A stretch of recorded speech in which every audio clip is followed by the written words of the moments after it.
Happy holidays, everyone. Welcome to Ahead of the Curve, which is a fat fashion web series produced by NAAFA. I'm your host, Marcy Cruz, NAAFA's fashion director. So, for this edition of Ahead of the Curve, we'll be discussing the importance of plus size thrift stores in our community. And I'm very excited for our guest today. We have Alexis Krase from Plus Brooklyn in New York City. And then we have Kat Polivoda from Cake Plus Size Resale in Minneapolis, Minnesota. So, welcome, ladies. So before we chat, I'd like to share a little bit with all of you about our work at NAAFA, the National Association to Advance Fat Acceptance. For those of you new to NAAFA, you know we've been working hard to make the world a better place for fat people since 1969. You can learn more about all the ways we do that on our website, which is NAAFA.org, or by following us on your favorite social media channel at NAAFA Official. This year, we've produced over 30 virtual events. It's amazing. And we can keep these events free of charge to our community through the support of our generous donor community, which includes people like you. We're in the midst of our year end Fun Fat campaign. Yes. And if you give to NAAFA by December 31st, our friends at Burnt Toast are matching up to $15,000 in donations. I made my donations this week, and I hope you'll join me. You can make a donation right now at NAAFA.org/give. I'd also like to introduce our interpreters from Pro Bono ASL, Amber and David. To learn more about the important accessibility work that Pro Bono ASL does, please find them on your favorite social media channel at Pro Bono ASL or visit their website at probonoasl.com. Okay, on to the show. So, the emergence of thrift stores dedicated to fat folks have not only made accessibility to resale and vintage clothing easier, but have also become safe spaces for fat folks to find community, inclusion, and most importantly, fat liberation, which is, of course, very dear to my heart. And one of my favorite quotes is from the amazing Shirley Chisholm. If they don't give you a seat at the table, bring a folding chair. And my two guests have brought folding chairs to the fashion industry table, showing the magic that happens when you merge fashion with the power of community. So, Alexis and Kat have both made a tremendous impact in the plus size community by creating an experience that women under a size 14, they have had the privilege of experiencing daily on the regular, spaces where they can shop, find their size easily, kiki with their friends in store, feel comfortable and safe in a space that is accommodating to them. So I want to thank both of these ladies, give them their flowers right now, and say welcome to Ahead of the Curve. Thank you. I'm so happy to be here. We're very excited to have you both.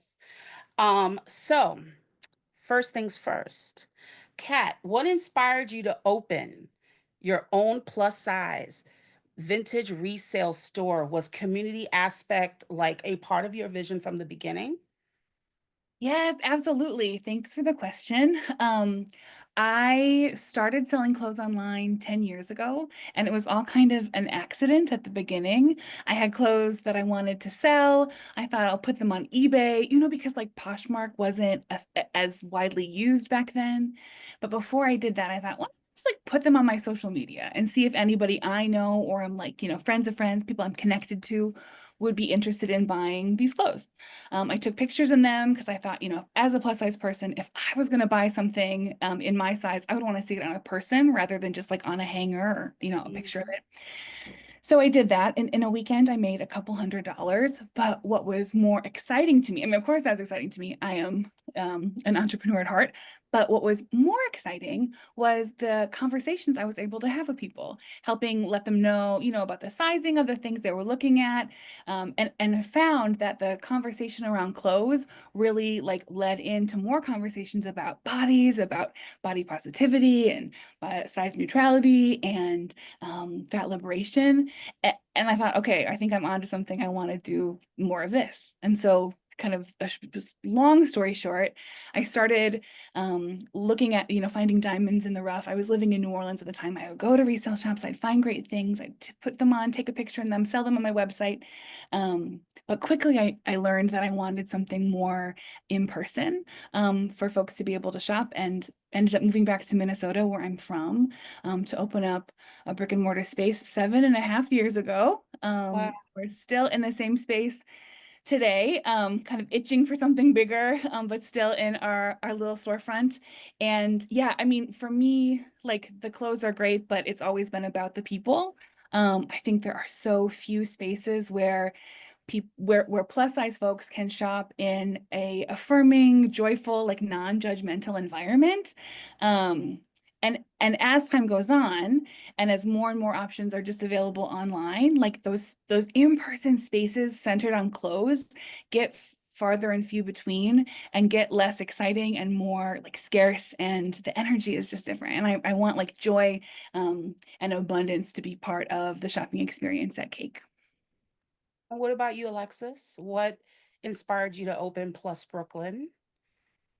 Yeah, I mean, a lot of what Kat is saying also resonates with me and kind of like the impetus for what inspired me. But I think the crux of it is really, Marcy, what you were saying about kind of like pulling a folding chair up to the table. Because like my entire lived experience has been as a fat person in the world.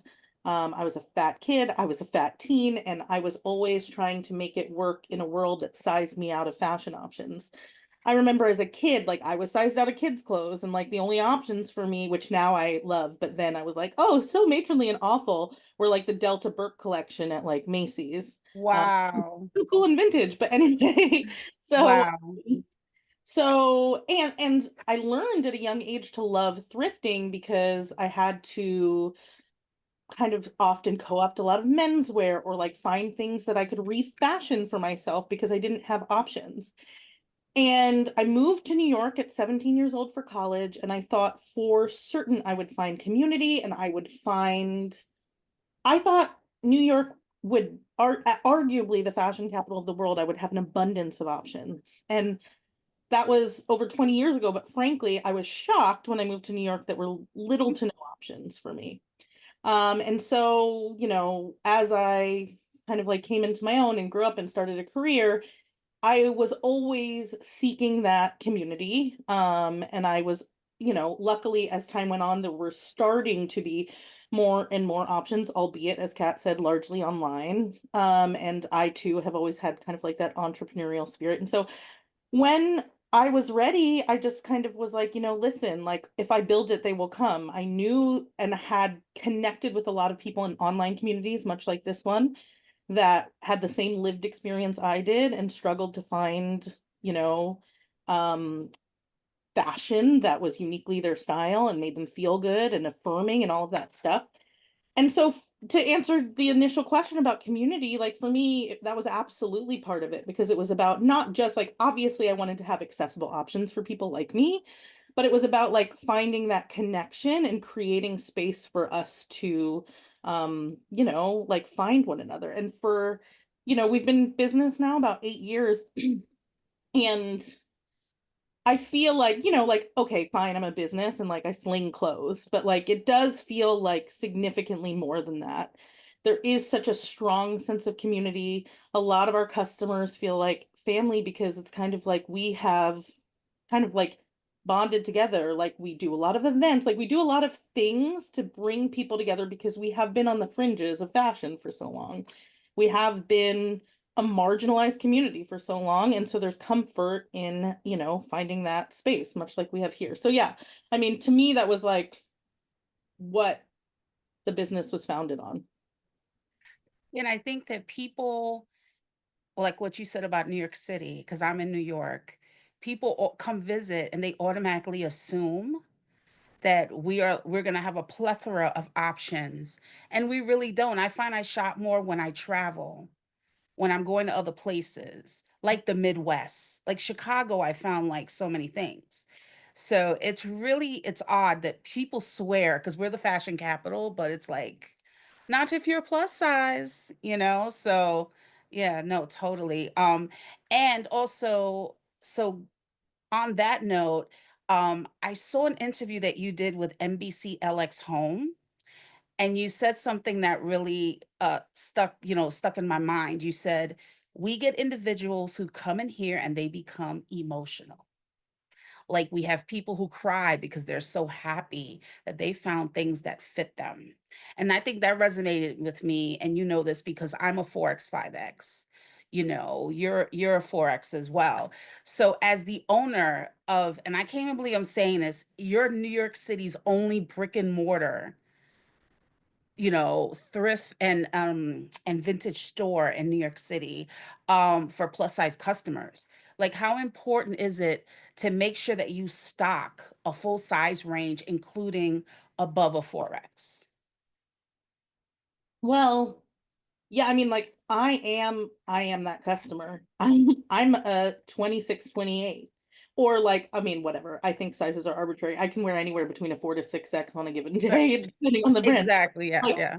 but specifically for me as a larger fat person, as somebody who, even in our plus size space, has largely been sized out of many options, excluding like a select few that are online and some slow fashion brands that I think for many are not as accessible in terms of price points. Like that was so important to me to have that level of representation because I know, like, not to like harp on the whole like lived experience thing, but like I know what it's like to not have options, to feel like, like we all know what it's like to go into a store and feel like you're like fondling the necklaces.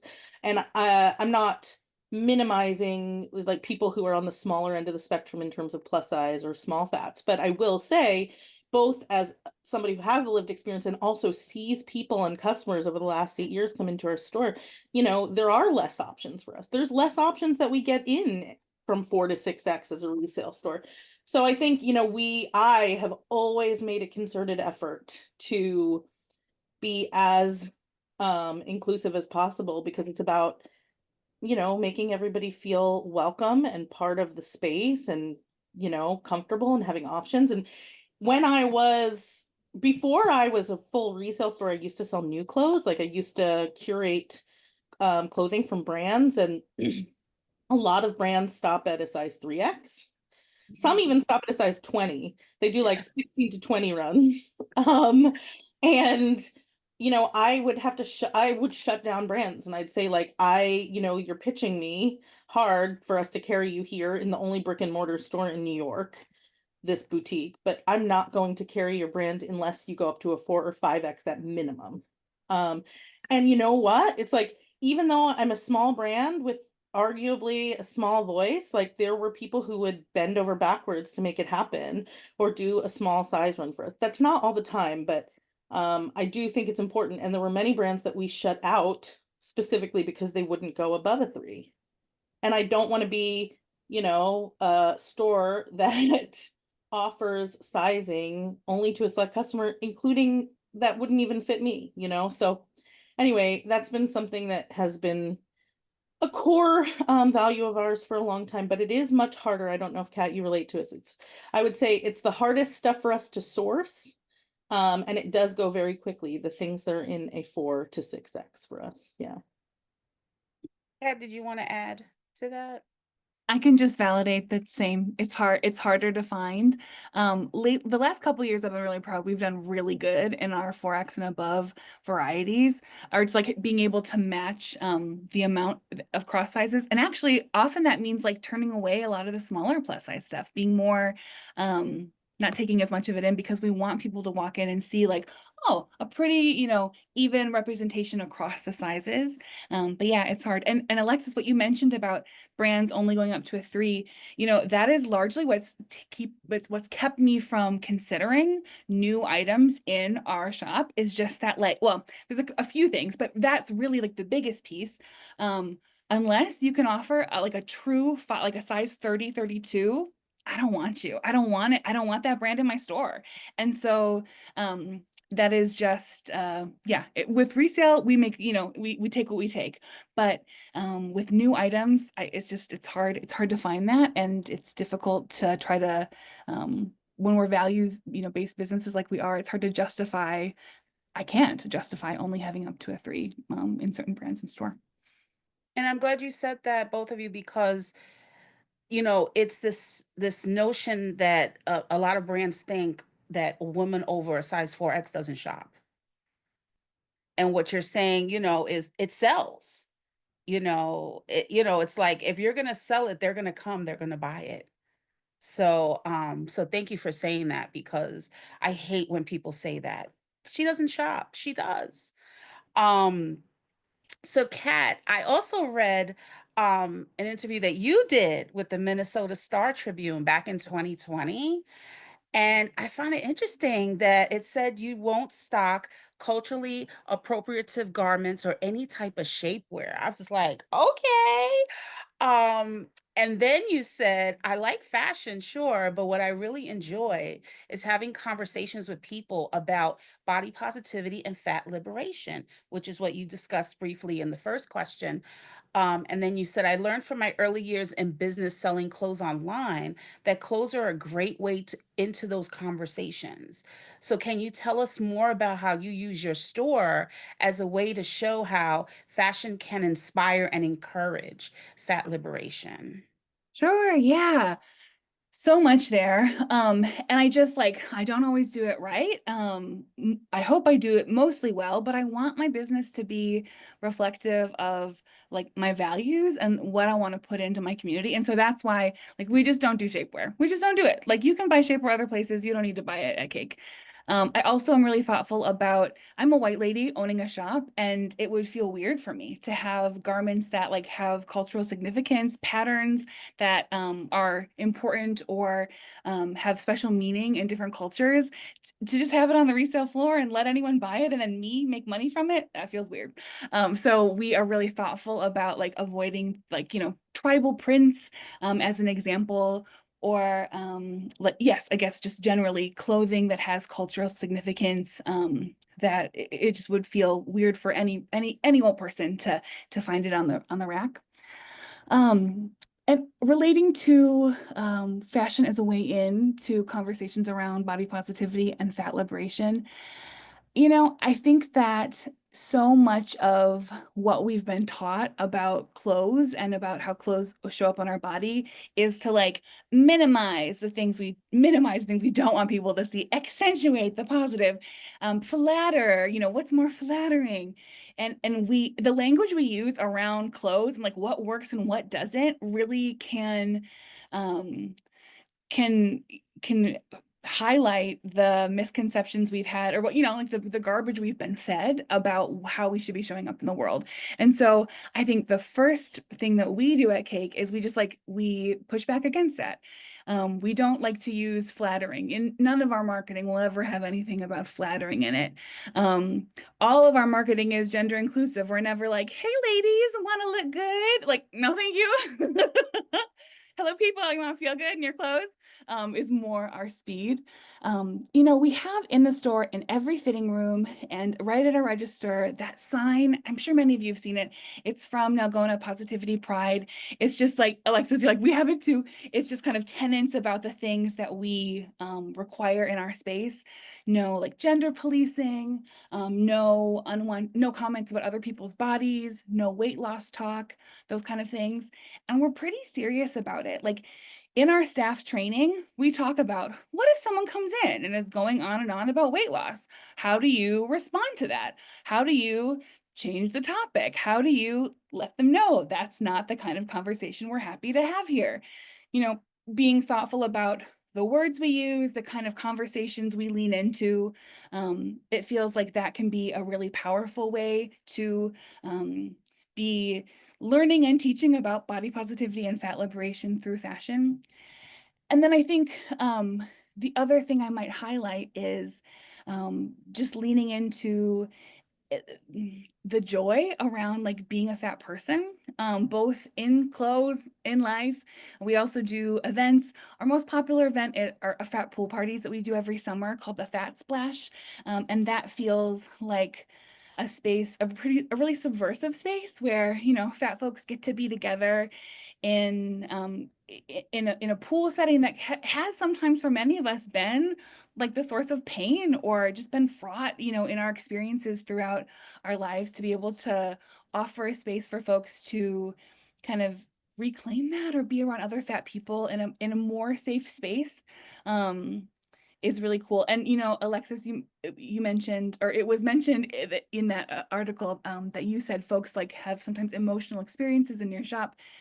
Similar at Cake, you know, not everybody, but some people certainly do. But the fat splashes in particular, you know, I have had multiple folks let me know that it's been a healing experience for them. And I'm just like, oh my Mm. God, like it's just so, Wow.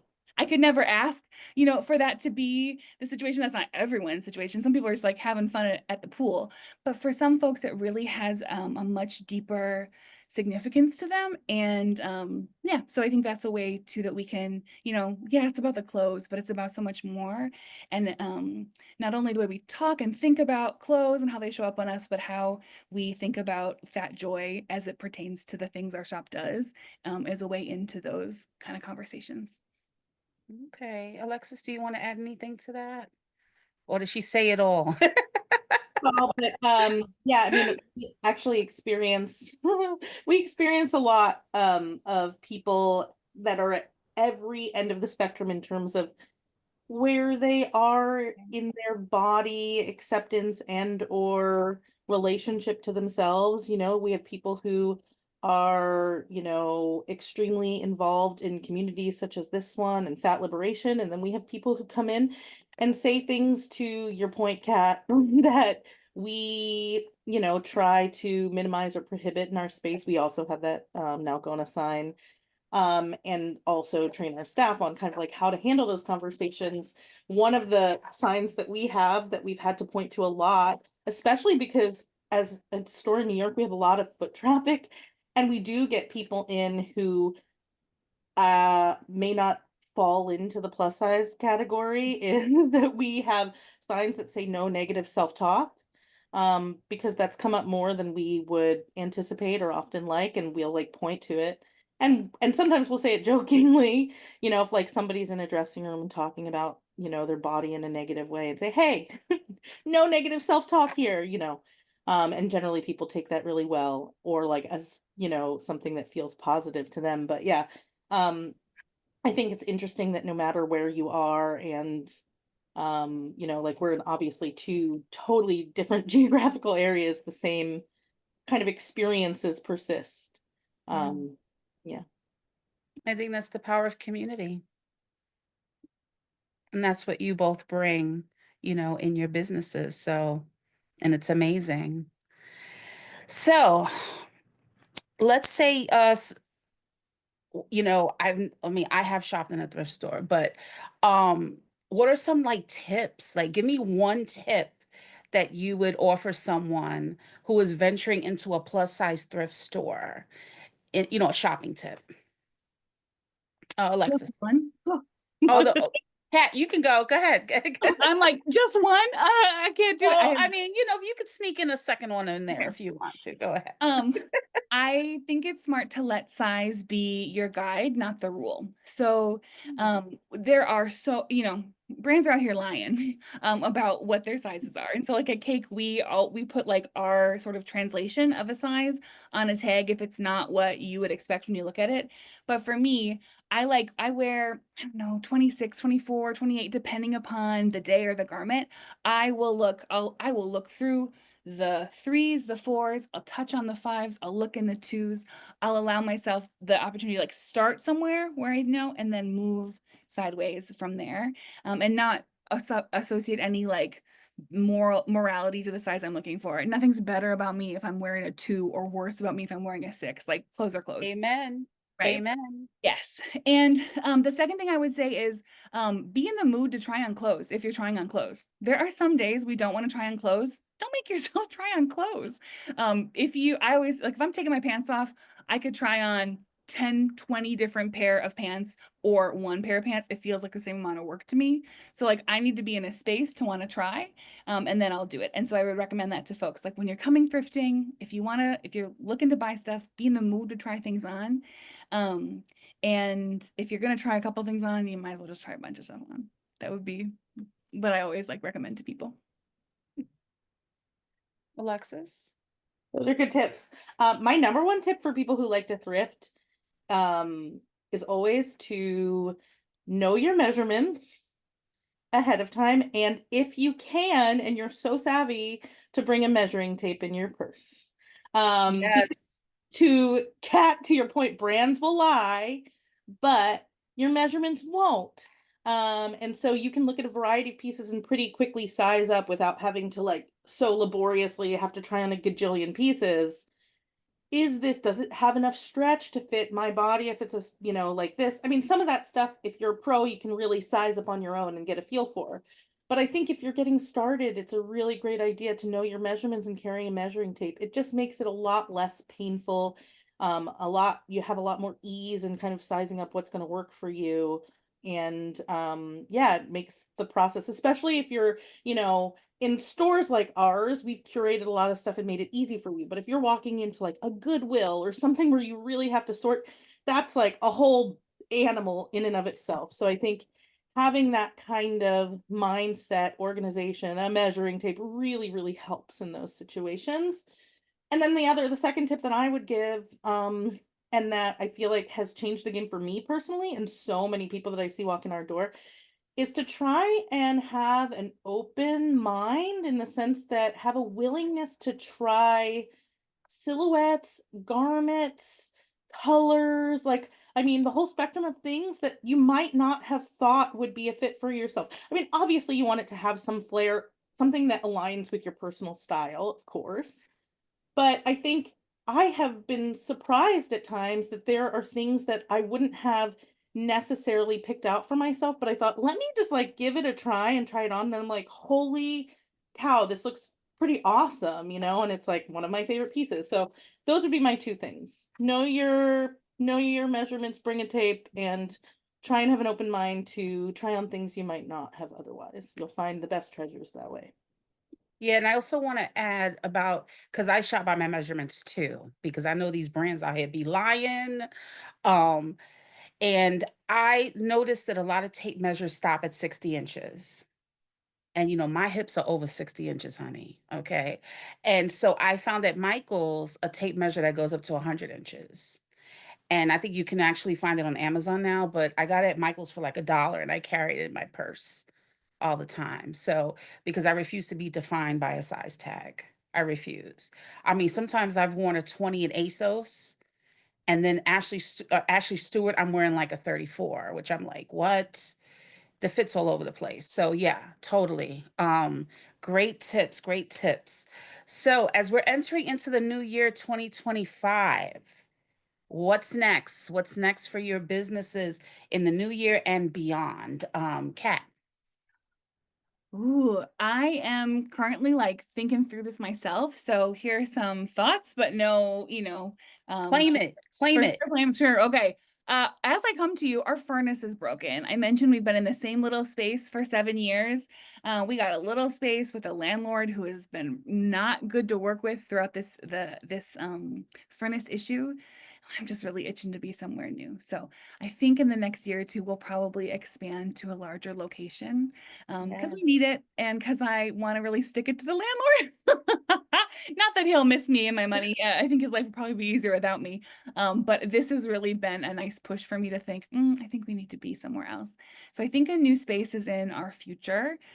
And what else might I claim? A new space for the future. And I think that Yeah, I think with a new space will come a little bit of new excitements. We've been moving into like more merch for our shop, more like, stickers and totes that we had designed. And I'm thinking about what it would be like to bring back like vendor art and more fat centered, yeah, like things that makers make, right? We have pop-ups. What would it be like for those really cool niche things to be there all the time? So I think that might be something to look forward to as well. And then on my list every year, just like bigger, better, badder fat splashes that will be coming in the summer, like always. And when do you usually have the fat splash so you can let the audience know to look for it? Yeah, usually in July. In May, we'll announce save the dates and let folks know when tickets will go on sale. There have been some years where tickets have sold out pretty quickly, so we've learned we got to tell people the day and time that tickets are going on sale, so folks can make preparations for that. But usually, the fat splashes, we usually do two. We'll see what happens this summer, and those are in July. And then we'll often have some more informal fat beach days at the beach near our shop in the other summer months as well. Okay, all right. Alexis, plans for the new year? So we just moved into like a space that's like quadruple our last space size in September, and I spent a lot of money and resources and time on it. So I think the next year is really for us just yeah, kind of like realizing this growth that we're moving into, and hopefully, I mean, like, just to be totally transparent, this has been a challenging time for us, and I think many businesses financially over the last quarter. So I'd like to feel some stability, hopefully, as we move into the new year, maybe some economic growth that will help us. But yeah, I mean, it's been a challenging time for us as a small business on top of settling debt to make that growth happen. It's just been a slower period than it has been historically for us in this time. So yeah, on the horizon, I think there's just kind of like hustling to stay stable to and to hopefully like continue to grow. I think in terms of like the things that we're doing, we part of the impetus and the reason that we moved into this much larger space, aside from having like more options and more dressing rooms for people, was also to do more community events. And so we've started to do that, but I want to do a ton more of it. So like we do things from like designer pop-ups and like featuring designers, but then other kind of like, things like, for example, this last weekend we had, it was so fun and really successful, and we brought a lot of people together. Complimentary bra fittings from one of like a local small business that carries 150 sizes. I had never had a proper bra fitting because I felt sized out. I thought my bust size was too big for most bras. And I came to learn that I was like totally wearing the wrong size. And there were many like cute Mhm. options for me. So it's like, and there were people who came to that and were saying like the same feeling, like they never felt safe walking into a lingerie store, but they felt safe coming into our space and having that experience. So we're trying to do more things like that where we wed, experiences that people may not have felt comfortable otherwise, that kind of like brings them some like comfort and peace in doing that. As well as just like fun, like we do like a pride event and like all sorts of things to bring people in our community together. And we have an 1,800 square feet store. So now we have the opportunity to really do a lot of cool stuff with a fun backyard and all sorts of stuff. So that is what we're focusing on really next year. It's just more community events, bringing more people together, and settling into our space. Well, I want to say good luck to both of you on that because it's well deserved. And to anyone who's watching this or is here, if you're in the New York City area, plus Brooklyn is in Brooklyn, and and Kat is in Minneapolis. And there are a ton of plus size thrift stores emerging across the country. So if you have one local to you, definitely support them because you never know, you may find community there, and just it will change your life, and I'm speaking from experience. I remember visiting Alexis's store when you first opened, and it was so small and cute, and I remember you were like, "Oh, I know it's small," and I'm like, "No, this is perfect." Like, you walk into, like, a fat world, it's like, oh my gosh, the angel sang when I walked in her store. I was like, this is amazing. So, yes, I want to say we appreciate both of you. And now we're going to do a Q&A. So if anyone has any questions, please put them in the chat If you have any questions for Kat or Alexis, let's see. While we wait for questions, could I just like highlight something that Alexa said and offer a piece of encouragement for the group? Alexis, you mentioned like it's been a tough time and you have just made like such a major move with your business. I've talked a bit about this in a lot of like my personal spaces, but it feels like small businesses this, time of year are even more desperate's not the word I'm looking for, but like you see us being really honest about the struggles of small business. And if you don't shop with us, we don't exist. So just remembering for us or plus size resale shops, but really every little business in your community that you hold dear, to be able to patronize them because if you it's a very much a use it or lose it situation. And something about this holiday season, as I'm speaking with like a broken furnace, limited hours because of it, but it's something about this holiday season feels particularly tight for a lot of us in small business. And so just like that really loving and friendly reminder to the world that like if you like a business, you got to shop there. Yes, yes, definitely. I agree. So I don't see any questions. So for now, um, do either of you have anything you'd want to add? Would love for you to share where people can find you. Oh, Amanda. Yes, we have a question. Please go ahead. Put it in the chat. I wish we had like a drum roll. Well, I guess while she does that, you can find us at Plus Brooklyn we're mainly well, we have a website, www.plusbklyn.com, and on Instagram, we do story sales every day, we do live sales every Thursday. That's really our two main gigs on the internet. Cat. Cake is online at Cake Plus Size everywhere. We do have a website and are on all the social media. I always say our Instagram is the most fun. I think my team does a really fun job of like mix of highlighting their clothes and our offerings and just like being silly on the internet. Alexis, your team does really good with that too. Okay. So the question is at NAAFA, we are trying to invite people into fat liberation. When people come to your store and aren't necessarily politicized around fatness, what do you find works to move them along in their growth?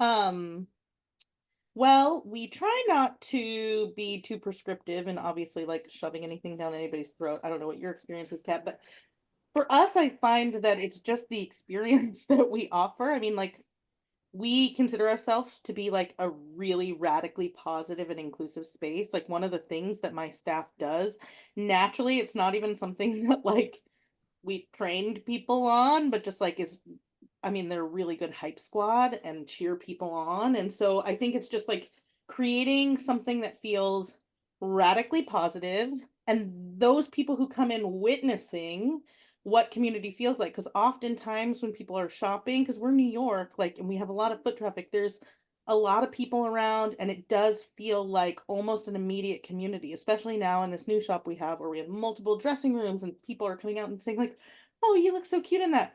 We also have like we have like a little library in kind of like like the living room area of our dressing room, like kind of like the lounge where people hang out.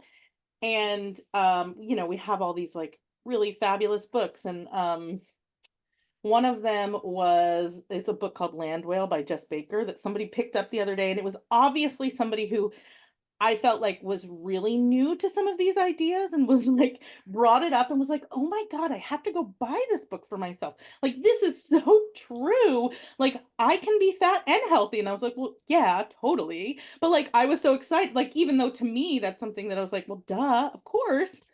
It was like something that somebody felt like so newly inspired by and validated in. And I was like really excited that they could have that experience. So I don't know if that's necessarily the answer that you were thinking about or looking for, but for me, I kind of feel like it's just tacitly in the experience, and that it kind of organically happens. Same. I think it's less about telling people and more about just like showing people and letting people be in a space that is so like fat liberatory. Um yeah, it's like less of what I might like tell somebody, but more about what they might hear me saying, like the words I'm using or not using, the way we approach fashion, and kind of like I was saying before, like the way people, the words we use to describe how clothes fit, what works for people. It's like what we're saying and leaning into, but it's like also like what we're just like not even thinking about. We're not thinking about flattering. We're not thinking about like the if something makes you look bigger, like that's just not something that we're worried about. And to be in a shopping environment that's absent of that, I think really does it really does sink in for folks. And I see there's more questions, Marcy. This is great. Yes, yes. Okay, so next question is, where do you get your clothes from? Are they donated to you, or do you go out and do your own shopping to find them in other places and other stores? And then they said, thank you, this has been really interesting. Alexis, I can go first. I think we have the exact same model. We buy outright. So folks bring clothes to us to sell. I don't know about you, but if someone is like, Cake, we want to gift you these things, we'll take a donation or whatever, but really the model is selling. So folks bring clothes in, we look through them, we give them cash or store credit. At least that's how it works at Cake. Different percentages based on which option they choose. And then, yeah, that's how it works. You know, back early days when I was like in New Orleans posting pictures in my little Facebook group to sell them, I would go find diamonds in the rough at other resale shops. But as soon as I moved to a brick and mortar, I knew I needed to like that wouldn't have been enough stuff. I needed to have an opportunity for people to sell their clothes to me. And so that's how I moved to the outright buying way of doing things. And a lot of resale shops do that. Like if people aren't familiar with it, I might say, I guess I don't know if these are popular in all parts of the world, but I'll say like at Plato's Closet, you know, or a Buffalo Exchange where you like bring clothes in, you know, get cash or store credit. Yeah, same. Same exact thing. Everything should Okay. be. The only exception is for vintage, I do sometimes source. I mean, we get a lot of really good vintage in, but I think for all like, you know, because we try and have a mix of both contemporary resale and like true vintage items. It's especially hard to find like true vintage above a size 20. So I do a lot of picking myself because that's something I'm like passionate about. But other than that, everything Kat said. That makes so much sense. We don't really do vintage. Like if vintage pieces come, we're so happy to have them, but we really don't like we don't put vintage in our name. We don't use vintage as a way to describe what we have because the majority of our items aren't from before 1990, and so vintage is just we're more contemporary. I think Okay. if we did more vintage, I would also like you, Alexis, like feel like I had to source in different ways because it just doesn't come in normally. Okay. And the next question is, have either of you put on fashion shows for the community? And second question, if you want to answer them together, is do you have a favorite style or designer? So the first one is, have you ever put on fashion shows for the community? We have not, but we're in the works doing one in New York in partnership with a organization called For All Bodies. They Mm. actually do fashion shows that are size inclusive for all bodies. But we're going to be doing a plus size exclusive collab with them during the upcoming Fashion Week in New York in February. So we're going to be, now that we have a store that's much larger, we can actually hold the fat. We're going to like move all of the clothing racks out of the way and have a ticketed event in our store. So it's going to be really fun. We're excited about that. So that will be our first fashion show. And it's going to be like, yeah, we're going to see how it is. You're invited, Marcy. You know what? I may come I because hope I you, think by that time, as long as it's accessible, which I know it will be, because it's you, so I could bring Coco with me. That's my Rollinator. I'm there. yeah. Yeah, so anyway, so there's that. And then my favorite designer, oh my God, that's such a loaded question. If I had to choose one right now, I would say my favorite designer, local designer to New York is Tamara Mollis.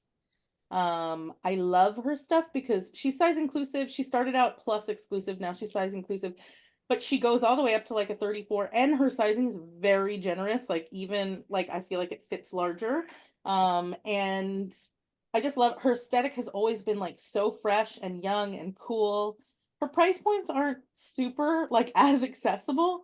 But I think in terms of what she's doing, like she makes really great quality garments, and yeah, she's probably my favorite right now. But I could literally give you a list of like 40.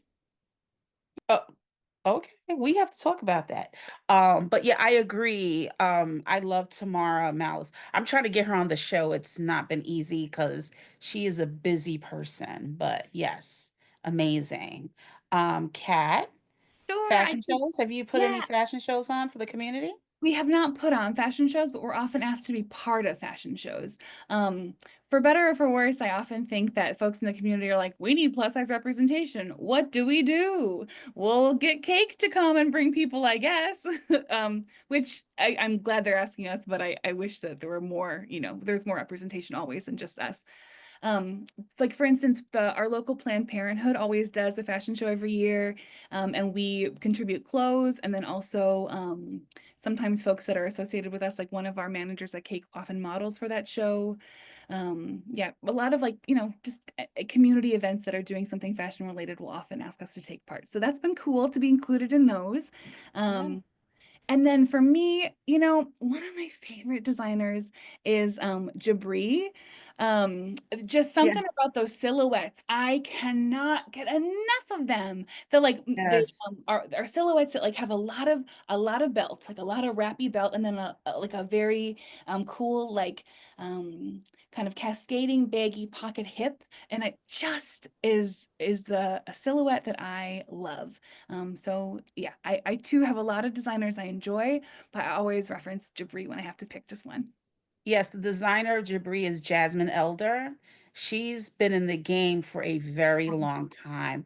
She is the person who made what we used to call hammer pants in the 90s, the genie pant.